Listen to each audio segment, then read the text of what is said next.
Olá, futuro universitário! Tá na reta final pro Enem e a filosofia ainda parece um bicho de 7 cabeças? Relaxa! Hoje vamos descomplicar a vida de 4 gigantes que sempre marcam presença na prova. Sócrates, Platão, Tales de Mileto e Aristóteles. Entender o pensamento deles não só garante pontos preciosos, mas também te ajuda a construir uma redação nota 1000.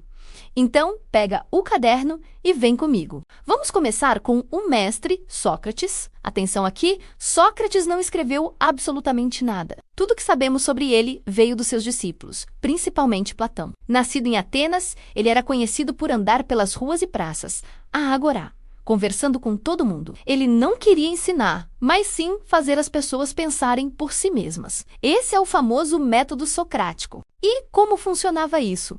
O método tinha 2 partes. Primeiro, a ironia. Sócrates fingia não saber de nada e fazia perguntas ao seu interlocutor até a pessoa se contradizer e perceber que seu próprio conhecimento era frágil. É daí que vem a famosa frase, só sei que nada sei. Ele não estava dizendo que era ignorante, mas que reconhecer a própria ignorância é o primeiro passo para o verdadeiro saber. Ele estava combatendo a arrogância de quem achava que sabia tudo.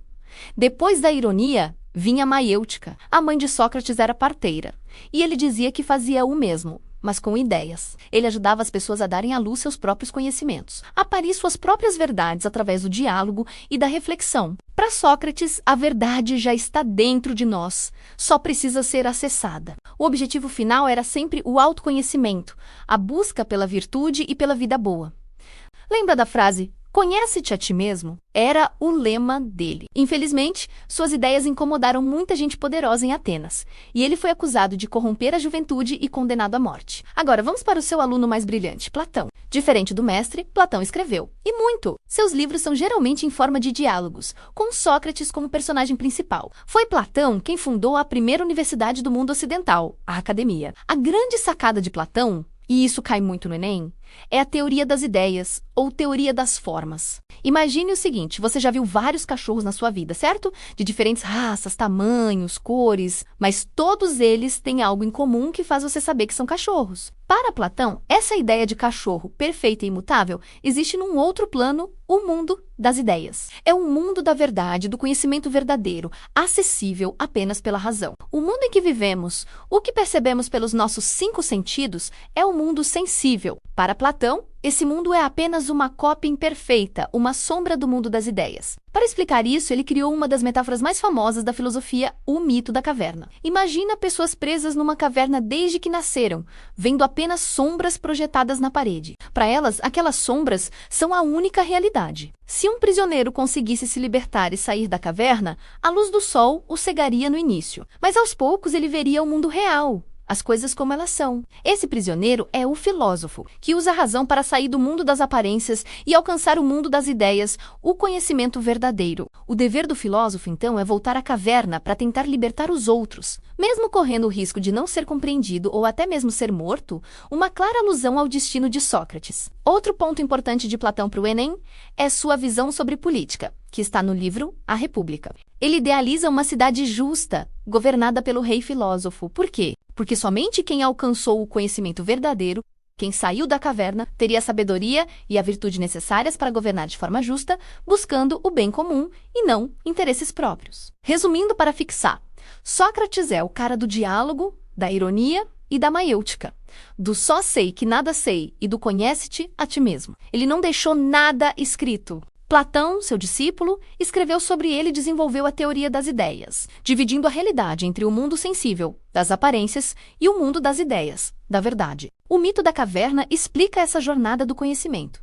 E o rei filósofo é o governante ideal para sua cidade justa. Entender a relação entre mestre e discípulo é fundamental. Platão parte das provocações de Sócrates para construir seu próprio sistema filosófico complexo. Se o Enem te perguntar sobre a busca pela verdade através da razão, sobre a crítica às aparências ou sobre a relação entre ética e conhecimento, pode apostar que Sócrates e Platão estão na jogada. Agora a gente vai desvendar a vida e as ideias de mais 2 gigantes que podem aparecer na sua prova, Tales de Mileto e Aristóteles. Primeiro, vamos viajar lá para a Grécia Antiga, para a cidade de Mileto. Foi lá que viveu o nosso primeiro gênio, Tales, por volta do século 6 a.C. Sabe essa mania que a gente tem de querer explicar tudo? Pois é, começou com ele. Tales é considerado o primeiríssimo filósofo, o pai da ciência e da filosofia ocidental. Antes dele, a galera explicava o mundo com mitos e deuses. Mas o Tales olhou para a natureza e pensou: deve ter uma explicação lógica para isso aqui. Ele foi o primeiro a buscar o que os gregos chamavam de arché, ou seja, o princípio fundamental de todas as coisas. E para ele, a resposta era: a água? Isso mesmo. Ele observou que tudo que é vivo precisa de umidade, que as sementes precisam de água para brotar e que a própria terra parecia flutuar sobre a água. Pode parecer simples hoje, mas na época foi uma revolução. Trocar os deuses por um elemento da natureza foi o pontapé inicial do pensamento racional e científico. Além de filósofo, Tales era um baita matemático e astrônomo. Dizem que ele conseguiu prever um eclipse solar e até mediu a altura das pirâmides do Egito usando só a sombra delas. Um verdadeiro visionário! Então, se cair no Enem, Tales de Mileto é o cara que iniciou a filosofia buscando uma explicação racional para a origem de tudo. E para ele, essa origem era a água. Agora vamos dar um pulo no tempo, uns 200 anos para frente, e conhecer outro peso pesado: Aristóteles. Se o Tales foi o iniciador, o Aristóteles foi um organizador do conhecimento. Ele nasceu na Macedônia e com 17 anos se mudou para Atenas para estudar na Academia de Platão. Imagina só, ele foi aluno do Platão por quase 20 anos. Mas, apesar de respeitar muito seu mestre, Aristóteles discordava de algumas ideias. Enquanto Platão falava do mundo das ideias, um lugar perfeito e abstrato, Aristóteles era o cara do pé no chão. Para ele, o conhecimento de verdade vinha da observação do mundo ao nosso redor, através dos nossos sentidos. Ele era um empirista. Aristóteles queria entender como as coisas funcionam aqui, no mundo real. E para isso, ele estudou tudo: biologia, física, ética, política, lógica, poesia. Ele foi o primeiro a classificar os seres vivos, criando as bases da biologia. Ele fundou sua própria escola, o Liceu, onde seus alunos, conhecidos como peripatéticos, aprendiam enquanto caminhavam pelos jardins. Chique, né? Na política, ele analisou mais de 150 constituições de cidades-estado para entender qual era a melhor forma de governo. Para ele, o objetivo da política era alcançar a eudaimonia, a felicidade coletiva, o bem comum. Ele dizia que o ser humano é um animal político, ou seja, a gente nasce para viver em sociedade. Já na ética, ele defendia o meio termo ou a justa medida. Por exemplo, a coragem é o meio termo entre a covardia e a imprudência. Ser virtuoso é encontrar esse equilíbrio nas nossas ações. Uma obra fundamental dele é Ética a Nicômaco. Resumindo para o Enem, Aristóteles é o filósofo do mundo real, da observação e da experiência. Ele valorizava a lógica como ferramenta para o conhecimento. Definia o ser humano como um animal político que busca felicidade em comunidade.